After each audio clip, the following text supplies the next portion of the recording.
Some of my most recent favorite 2D games are stuff that has been done by the Behemoth. So like Alien Hominid, Castle Crashers, and they got a new one coming out called Battle Block Theater that looks really cool. And then, going further back, I would say, I grew up on the NES, Legend of Zelda, Mega Man, Ghosts and Goblins. I think those kind of had a heavy influence on me as a kid. So, well, for this particular game on the artist side, it's pretty clear that it was inspired by Michel's work. Kicking around the idea of doing a game in his style was super inspiring to me, and pretty much the whole reason why this project exists. So, other inspirations, I guess, would be Peter Chung, some of the Aeon Flux stuff, with no words, and basically all the stuff was pictures and iconography and stuff, and there's not like one word kind of uttered in the whole of all those shorts. So I think definitely while we were kind of me and Michel decided we wanted to go that way with this game, that was always kind of in the back of my mind, even though that was probably 15 years ago when I saw those. So yeah, my inspiration, growing up as a kid, I was totally into Jack Kirby, Mobius, lots of comic artists, and eventually discovered a lot of fine artists like Picasso, Yves Tanguy, and Kandinsky. So that helped to shape my the way I see art, the way I do art. And these days, I get a lot of my inspiration from reading books. I'm a voracious reader, so I'm always reading a lot of science fiction books, and a lot of my inspirations are coming that way. Well, I think you got to have passion for the idea that you're setting out to create. I think in the case of Insanely Twisted Shadow Planet, the kind of the main goal that we had set out for ourselves was using modern console power to drive feature quality animation rather than realism and blood and stuff like that. We really wanted to make something that was going to be accessible to everybody, no matter what country you lived in or how old you were. Obviously, hitting that is a hard thing to do, and I think a lot of the older games from the original console era, like Atari and NES and some of the early Sega stuff, did a really good job of doing that. And once we started getting into more of the blood and the gore, and that kind of became the hook for a lot of games, I think some of that was lost. So, and my number one thing for me for creating art, and I believe that our game is a work of art, is imagination. Imagination is the number one thing, always, in my book. Coming from a different industry than the game industry myself, hopefully I think that I'm bringing something to the table that wasn't there before, a different sensibility on how the visuals and the animation is achieved. I hope that helps sets the game apart. Yeah, I mean, obviously there's never been a game that's been done in Michel's silhouette style, which I think is wholly unique. Another aspect of the game, which I think is really unique, is the music. We did license a couple of tracks from Dimmu Borgir for the cinematic sections of the game, but the gameplay was actually done by Andrew Scott, who worked with Michel on the original Nickelodeon interstitials called Insanely Twisted Shadow Puppets, which this is loosely based on. And Andrew had never worked in the industry before either, and he had a really kind of unique approach to how he does his personal music and how he kind of approached the music and the sound effects for this game, which really made it feel alien and kind of almost creepy, unfamiliar in a lot of ways. Well, my educational background is I went to Sheridan College back in Toronto, in the early 80s. I studied classical animation, and right after college, I got hired by Don Bluth and worked on 6 pictures for Don Bluth. So a lot of my education in animation and feature animation comes from there, from the school, and then working for Don Bluth for the first 6 years of my career. I went to the Artist Studio Seattle in computer animation and multimedia. What that really taught me, as aside from the technical, the obvious kind of technical art skills that you learn in a program like that, is also just hard work and long hours. While working on my personal demo reel, I spent a lot of my free time in the computer labs, taking over a bunch of the machines to render.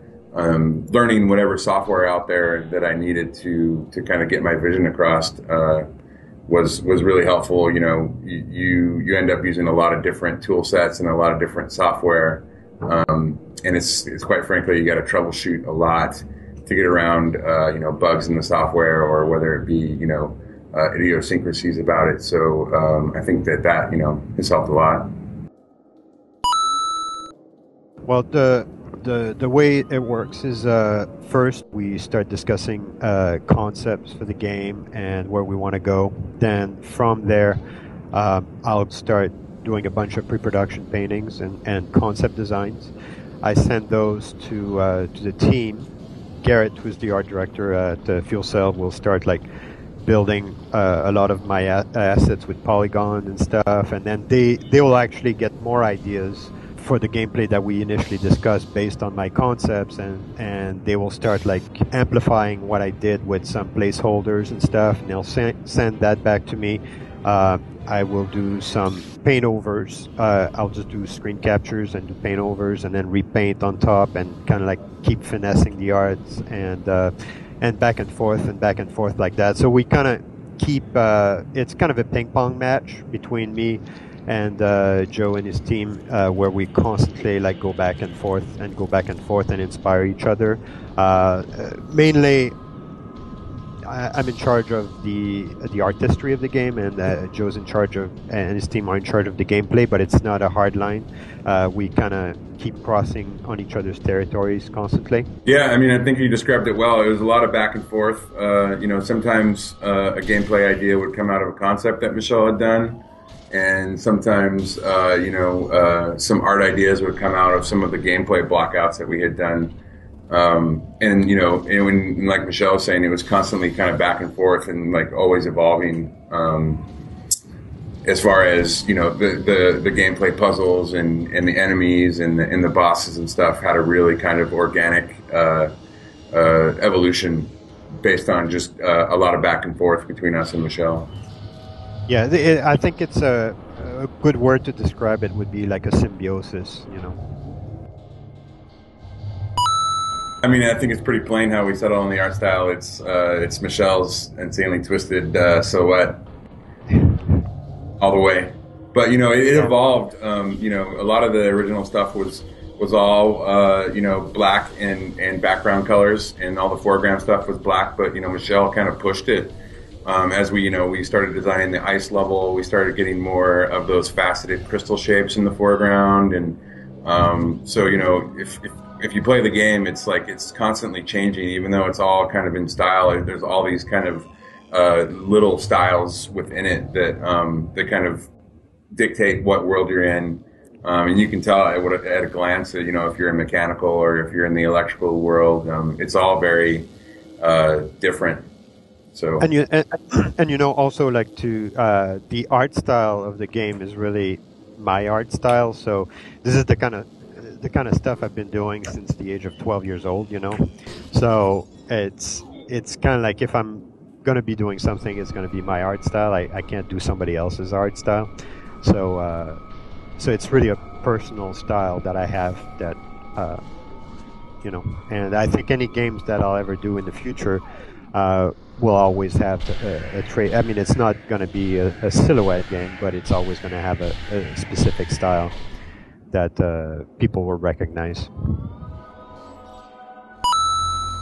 Definitely, we were always kind of fighting with the amount of memory that we had at one time. We made Insanely Twisted Shadow Planet as a streaming persistent world. So to be able to kind of load and unload the size of the assets that would make the world as rich as it is and is visually polished. We're definitely kind of skating the memory line a lot, and having to get really creative about how we stream things in and out, and where we put the detail and where we could pull it out. And so that was probably the most challenging aspect, is just cramming something as visually rich into the memory at any given point during the game, and having it be a smooth experience for the player.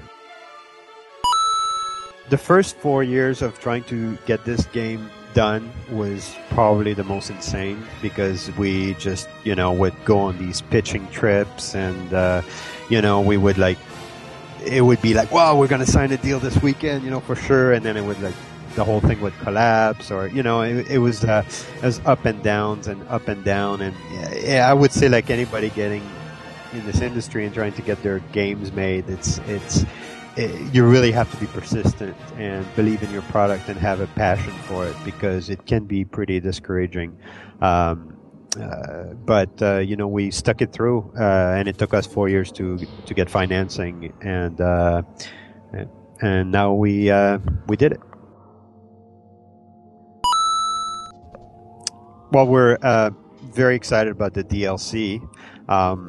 I think the DLC is like the best part of the game. I think it's amazing. I cannot wait for people to experience that. It's like a combination with the main campaign and Lantern Run, and it's very lavish. The look of it is very lavish. And one of the things that I'm extremely excited about is that it is not silhouette like the game. So I didn't want to do any more silhouette after doing the game. So I was like, hey, we need to find a setting and a way where it makes sense, where we can keep this game going, but get away from the silhouette aspect. So